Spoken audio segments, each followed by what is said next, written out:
சிம்பிளா நம்மளுடைய விஷன் என்னன்னு சொல்லணும்னா, ஏழ்மை வறுமை இல்லாத தமிழகம், குடும்ப ஆதிக்கம் இல்லாத தமிழகம், ஊழல் இல்லாத தமிழகம், உண்மையான மக்களாட்சி, மனசாட்சி உள்ள மக்களாட்சி. என்னடா இவன் வந்ததுல இருந்து கேள்வியா கேக்குறான், இவன் வந்தா என்ன செய்வான்னு கேக்குறீங்க. அதானே தீர்வை நோக்கி போறதும் தீர்வை காண்றதும் மட்டும்தான் நம்ம டிவிக்கோட லட்சியமே.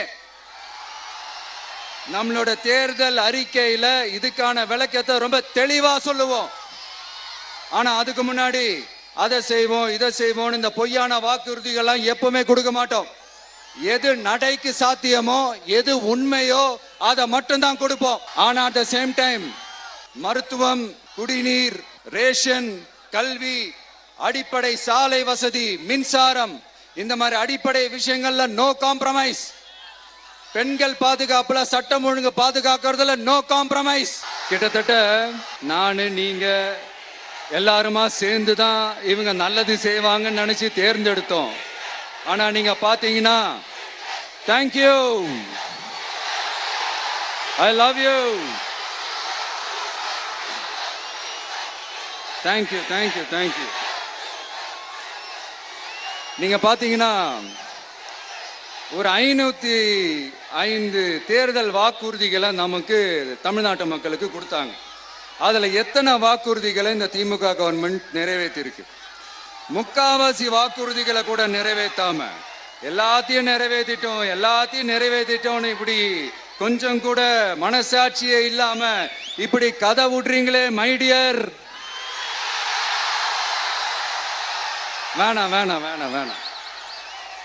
உங்களுக்கு தான் ஆசையா பாசமா கூப்பிட்டா பிடிக்க மாட்டேங்குது. இப்படி கதை விடுறீங்களே மை டியர் சிஎம் சார்.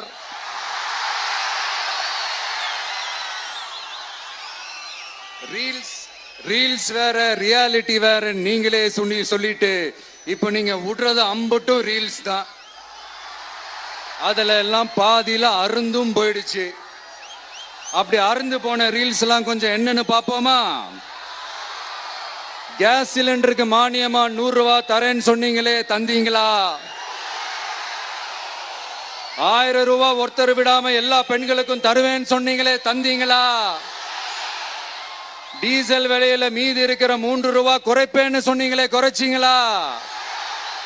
நீட்டு தேர்வை ரத்து செய்வோம்னு சொன்னீங்களே, ரத்து செஞ்சீங்களா? கல்வி கடனை ரத்து செய்வோம்னு சொன்னீங்களே, ரத்து செஞ்சீங்களா?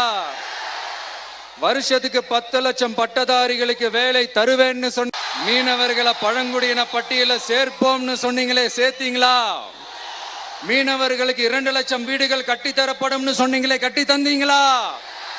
அனைத்து மீனவ கிராமங்களிலும் மீன் உலர்த்தும் தளம் அமைக்கப்படும் சொன்னீங்களே, அமைச்சு கொடுத்தீங்களா?